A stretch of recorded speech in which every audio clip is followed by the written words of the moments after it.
La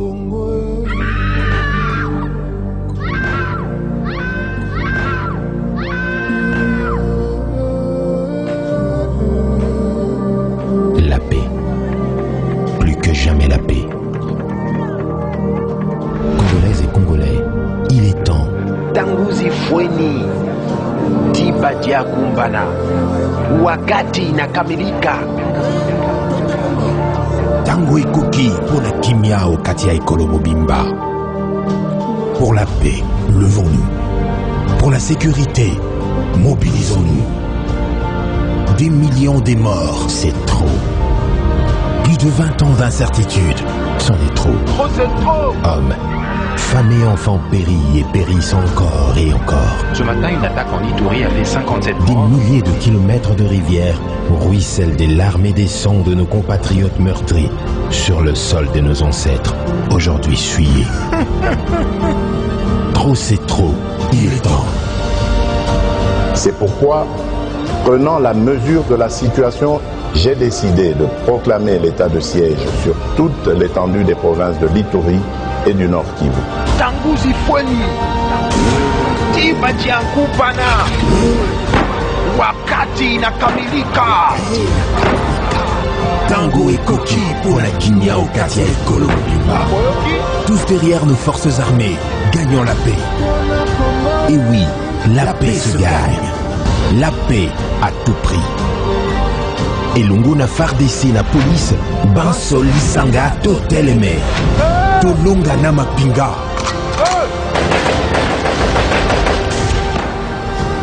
Bendele Koyate.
Mesdames, Messieurs, merci de votre fidélité. Comme c'est un plaisir, à chaque fois que je suis devant vous, dans votre magazine Tir Croisé, comme vous le savez très bien, c'est un magazine d'actualité politique. Ici, on décortique l'actualité. Ici, nous faisons des analyses, des débats.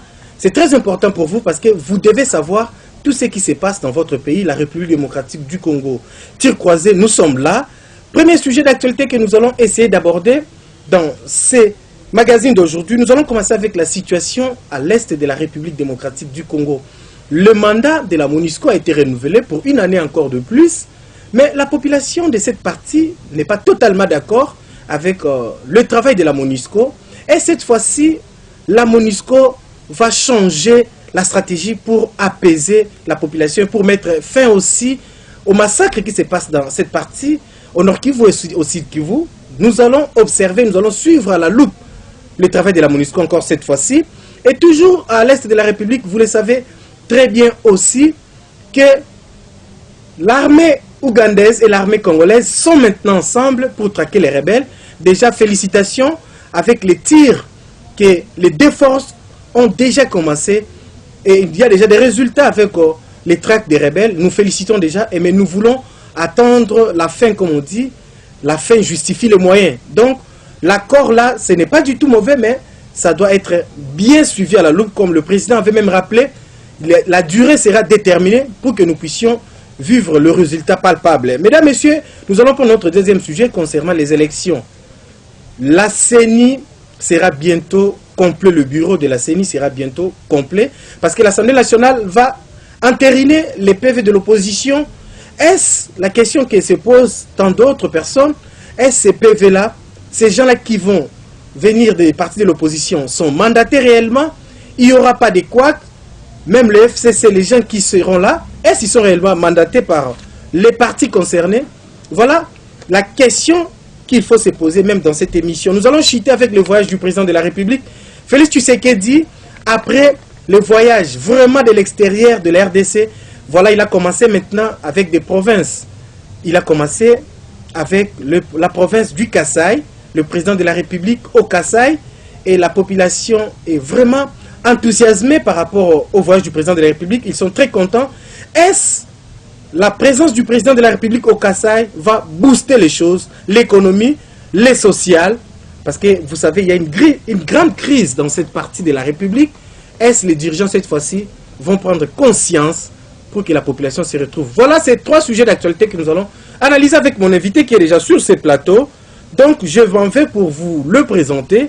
Il s'agit bel et bien de M. Eli Wilonja. M. Eli, il est politologue de formation. Il est aussi analyste politique et un grand membre d'une structure dénommée Silence Coupable. Monsieur Eli. Merci beaucoup, Fils Kazadi. Ça a toujours été un plaisir de partager avec vous le plateau. Et surtout quand on est sur ces plateaux tir croisés, un cadre qui nous aide à élucider les faits, un cadre qui nous aide à analyser les faits et les phénomènes politiques dans la neutralité axiologique. Je voulais aussi préciser que non seulement je suis membre de l'ONG Silence Coupable, mais je suis aussi cofondateur du Centre d'études et d'analyse politique. Nous sommes un collectif de politologues réunis dans une structure Centre d'études et d'analyse politique. Nous analysons les faits, nous donnons les observations. Vous savez, il faut mettre la science au service de notre nation. Nous sommes là une matière grise, capable d'apporter la lumière là où il y a les ténèbres. Exact. Vraiment, c'est un grand plaisir encore une fois de plus de faire partie de cette émission. Je voulais profiter de cette occasion de dire saluer tous les téléspectateurs et ceux qui nous suivent de près tout comme de loin à la maison, et surtout les abonnés de cette grande émission Tir Croisé. Vraiment, je vous salue partout. Bonsoir, bonjour, ça dépend de là où vous nous prenez à la maison. Merci beaucoup. Le plaisir est partagé, monsieur Eli. Je m'en vais directement. Nous allons entrer maintenant dans le bain de l'émission. Première question, la situation à l'est de la République, le mandat de la MONUSCO, une fois encore renouvelé. Est-ce, pensez-vous, cette fois-ci, la MONUSCO va donner le meilleur de soi? La population qui rejette, qui réfute déjà cette structure-là, va cette fois-ci se retrouver et que la paix sera rétablie dans cette partie de l'Est. Votre analyse, M. Eli? En fait, je voulais d'abord donner une lecture. Je sais que c'est depuis le 20 qu'on a renouvelé les mandats de la MONUSCO. Il y a quelques exceptions qu'il faut peut-être soulever par rapport à ces renouvellements. D'abord, la première exception, c'est que c'était à l'unanimité de 15 membres, donc je dis les membres permanents et les non permanents. Alors on se pose la question, quel intérêt a toujours le Conseil de sécurité à renouveler les mandats? Cette résolution a été présentée par la France. Et une autre chose, ils demandent les retraits de certaines troupes dans certaines provinces, mais ils maintiennent toujours l'effectif normal. Alors on se pose la question, est-ce qu'on est en train de résoudre un problème ou peut-être on est en train de faire autre chose?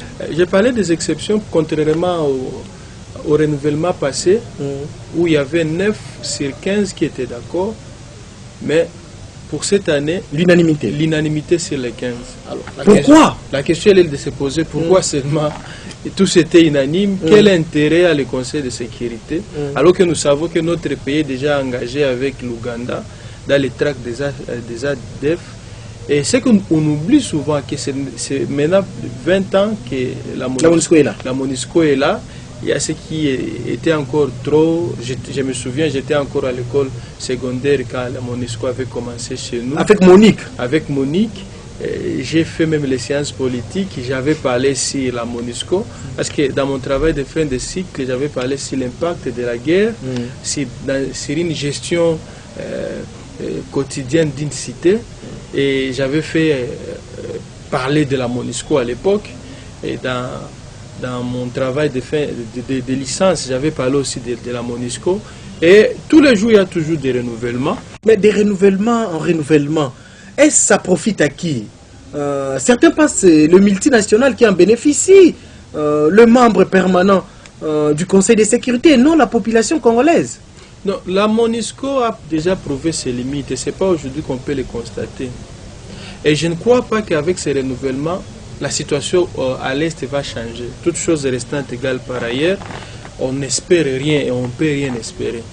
Et parmi les points que je venais de soulever, c'est l'intérêt derrière le renouvellement chaque jour de la mission des Nations Unies. Quel intérêt? Quel intérêt? Et pour votre information, c'est la mission la plus budgétivore à travers le monde. Donc, tous les essais ont été faits ici au Congo. Pour votre information aussi, c'est pour la première fois que les Nations Unies ont utilisé les drones dans une mission de paix. Malgré les drones et tout ce qu'ils ont comme équipement, moi je me pose la question, les chars de combat, c'est pour cultiver le maïs ou faire quoi?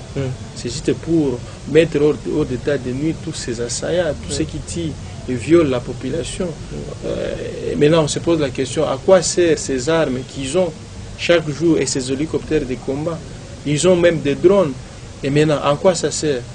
Donc, pour votre information, donc nous sommes comme une cobaye de laboratoire où on doit tester tout ce qui ne marche pas ailleurs, et malheureusement, ça se fait chez nous. Une exception de plus que je voulais peut-être relever, c'est que durant ces renouvellements, il est prévu que la MONUSCO se retire de certaines provinces, dont la province de Tanganyika. On se pose la question, pourquoi ils vont se retirer seulement à Tanganyika, ils ne vont pas se retirer au nord, au sud Kivu ou ailleurs? On nous dirait qu'il n'y a pas de rebelles là-bas. C'est ce qu'on se pose la question, c'est une question d'analyse, et ça mérite. Mais quand nous avons essayé de faire quelques analyses, nous nous sommes rendus compte que Tanganyika n'est pas loin de la province du sud Kivu. Qui parle sud Kivu voit nécessairement tout ce qui est comme groupe armé, toutes les tendances à la balkanisation. Quitter la province de Tanganyika ne serait pas laisser un couloir pour ces assaillants. Pourquoi seulement Tanganyika et pas d'autres provinces? La question elle est toujours pendante, mais dans nos analyses, ce que nous voulons peut-être préciser là-dessus, c'est que la MONUSCO a prouvé ses limites. Et ce n'est pas aujourd'hui qu'on peut les constater. Mais une année, ce n'est pas aussi beaucoup, les Congolais. Vous avez patienté durant 20 ans. Mais si on vous a dit seulement une année. Maintenant, la question que je me pose, 20 ans, la MONUSCO était là, MONUSCO. Maintenant, on renouvelle une année de mandat. Ce n'est pas une ironie qu'on est en train de nous endormir, parce que nous avons comme l'impression qu'une année, c'est juste la parole. Ce n'est pas une année qui va se manifester dans l'acte qu'après une année, la MONUSCO va emballer ses bagages et puis laisser la République démocratique du Congo. Est-ce que nous ne sommes pas encore matures pour nous gérer nous-mêmes? Je crois que nous devons nous réveiller et prendre à main notre avenir. Je ne sais pas si c'est une inconscience collective, mais on peut voir, comme quelqu'un disait, il faut voir avec la volonté de voir. Nous avons 20 ans avec la MONUSCO et il n'y a pas de résultat. Il y a même un slogan au Kivu: non guerre, non MONUSCO. Et maintenant, qui sait que la MONUSCO serait derrière les troupes? Et selon les témoignages que nous récoltons des fois sur le terrain. Est-ce que la MONUSCO, excusez-moi de vous couper un peu, la MONUSCO ne ferait pas aussi le business? Dans pas mal de rapports, cela a été signalé. Souvenez-vous de ces chars de combat qui s'étaient renversés. On s'est rendu compte qu'à l'intérieur, il y avait des munitions. Des minerais? Des munitions? Des munitions. Il y avait des minerais, avec les témoignages de la population que la MONUSCO serrait des mèches avec les assaillants. Et d'autres vont loin pour dire que sans MONUSCO, je me souviens en 2006, on disait non Kunda, no job. Donc on devrait toujours entretenir Laurent Kunda M23 pour que la MONUSCO trouve une raison de rester chez nous. Je crois que ce temps est révolu, nous devons nous prendre en charge, nous devons nous réveiller, nous devons prendre l'avenir de ces pays en charge. Et c'est ce que nous appelons toujours, chaque jour, que nous devons nous réveiller et dire non à la MONUSCO. Je crois que M. Félix, le président, notre président, son Excellence, devrait prendre le courage de mettre fin au mandat de la MONUSCO ici. Parce que c'est un danger permanent chez nous. On ne sait pas ce qui peut se passer demain. Et s'il y a des troubles, il serait là juste pour favoriser soit la balkanisation ou autre chose. N'oublie pas que nous sommes derrière ceux qui veulent toujours avoir le Congo. Et ils veulent toujours avoir plus au Congo. Donc, si nous avons une bonne mémoire, comme disait à l'époque de l'indépendance, avant l'indépendance, égale après l'indépendance. Donc, cette phrase-là d'un ancien officier belge, et ce n'est pas ce que nous vivons aujourd'hui avec l'économie. Parce que c'est comme si nous sommes toujours enfermés et c'est les Occidentaux qui continuent à imposer notre mode de vie, comment gérer notre économie. Parce que la MONUSCO, pour mettre fin à ces sujets-là de la MONUSCO va prendre encore une année en République démocratique du Congo. Pendant qu'il avait déjà 20 ans. Est-ce une année là, M. Elie? Pensez-vous qu'il y aura quand même un soulagement? Et quelle serait votre proposition pour apaiser un peu ceux qui nous suivent, surtout la population du Nord Kivu et du Sud Kivu? Voici ma proposition. Je crois que c'est une année de plus pour la MONUSCO ici au Congo. La MONUSCO devrait se rendre utile. Se rendre utile pour la République démocratique du Congo. Il n'est jamais trop tard pour faire de bonnes choses. Et se rendre utile, c'est accompagner les FARDC, réellement. Se rendre utile, c'est accompagner les efforts consentis entre la République démocratique du Congo et l'Ouganda. Appuyer les FARDC et l'Ouganda sur le terrain. C'est ça, se rendre utile. Et avec ça, je crois que peut-être la population garderait un bon souvenir. Comme on le dit toujours, la MONUSCO a toujours été un échec. Et on ne peut pas... Elle peut se rattraper. Elle peut se rattraper. Elle peut se rattraper. Tout est encore faisable. Avec les efforts et la nouvelle donne des FARDC avec les souhaits de notre président, elle peut se rattraper. La MONUSCO peut se rattraper et soutenir les efforts entre l'armée congolaise et l'armée ougandaise et bouter une fois pour toutes l'ennemi dehors nos frontières. Voilà, c'est très bien dit. Comme M. Elie a proposé, la MONUSCO, vous avez encore le temps pour se rattraper. Une année, c'est beaucoup. Dans une année, on peut faire beaucoup, on peut faire mieux. Donc, si vous voulez que la population congolaise garde quand même un bon souvenir, que la population congolaise oublie tout ce qui s'était passé, alors il est encore temps pour vous, la MONUSCO, de changer votre façon de faire les choses, d'accompagner les FARDC pour booster et mettre fin à la guerre qu'on nous a imposée dans cette partie de la République. Donc c'est bien dit, nous allons entamer directement notre... toujours dans ce chapitre, nous allons parler cette fois-ci de l'accord entre l'armée ougandaise et les FARDC. Il y a des avancées, nous encourageons et nous félicitons les FARDC de continuer toujours à traquer les rebelles, c'est très important. Mais nous allons poser une question à M. Elie par rapport à cet accord. M. Elie, beaucoup ils pensent que c'était une erreur que le gouvernement puisse accepter que la RDC signe un accord des militaires de la défense entre l'Ouganda et la RDC parce que certains gardent encore un mauvais souvenir de l'époque que l'Ouganda était à l'époque impliqué aussi des massacres à cette partie de la République, à l'est de la République. Voici mon analyse. Je ne suis pas un historien chargé de la vengeance du peuple. Je suis un politologue. J'analyse les faits politiques. La politique, elle est dynamique, elle change toujours. Souvenez-vous de la guerre des 100 ans entre la France et l'Angleterre. Mais aujourd'hui, la France et l'Angleterre entretiennent de bonnes relations. La politique change et elle est dynamique. Si vous entrez dans l'histoire du monde, vous allez vous rendre compte.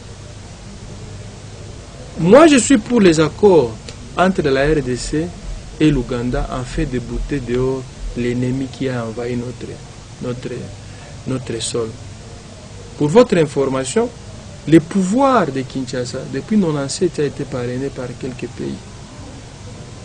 Et si vous pouvez même comprendre, après après l'investiture de notre président de la République, il avait l'obligation de passer dans tous ces pays qui avaient parrainé.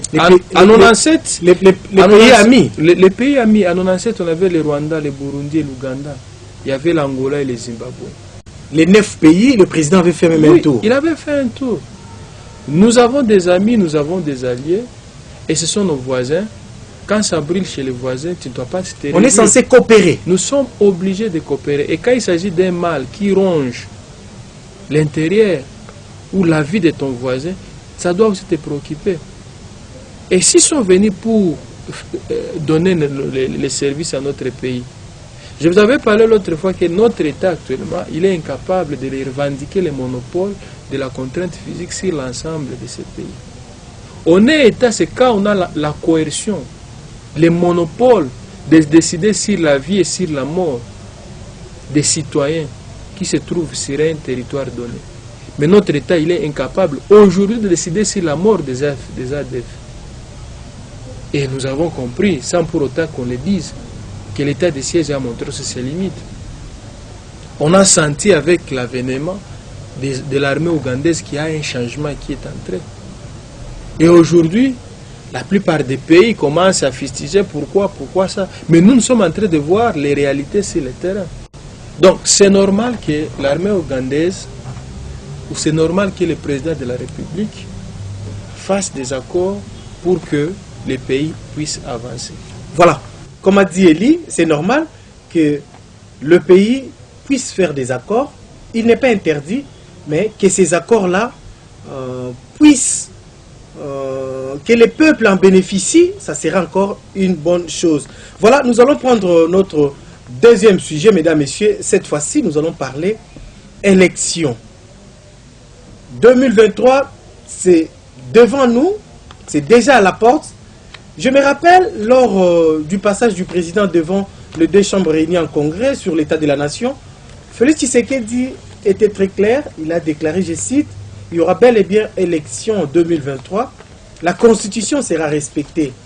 Donc, le train est déjà en marche. Nous tous, nous devons entrer dans le train pour qu'il y ait élection en 2023. Mais déjà, laissez-moi vous signaler que l'Assemblée nationale va déjà entériner les PV de l'opposition.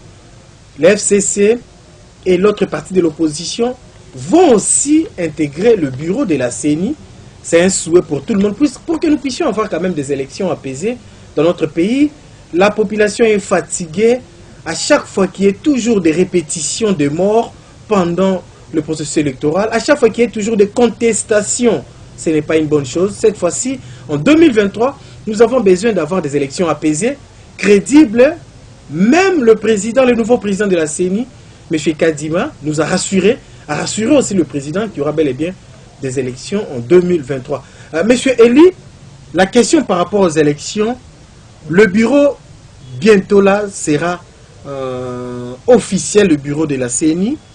Est-ce, une fois que le bureau de la CENI est complet, on peut espérer avoir des élections apaisées et crédibles en 2023? La crédibilité d'un processus va laisser que vaut la procédure de ce processus. Je vais peut-être me répéter pour me faire comprendre. Le crédit d'un processus électoral dépend des lois, de l'organisation et des animateurs. Depuis l'avènement de l'IDPS, c'est vrai, il y a beaucoup, selon nos analyses, qui fustigent la manière dont la nomination, l'installation, que ce soit au niveau de la Cour constitutionnelle, que ce soit l'installation du bureau de la CENI. Si vous suivez les confessions religieuses, ils ont fustigé la manière dont cela était fait. Mais nous devons évoluer. On ne résout pas aussi un problème en créant un autre. Par le débauchage, on risque encore de créer un problème. Je crois que sportivement, on devrait relancer encore la procédure. C'est vrai, même si nous n'avons pas été d'accord sur les choix de Kadima, mais pour le reste, suivez au moins la procédure.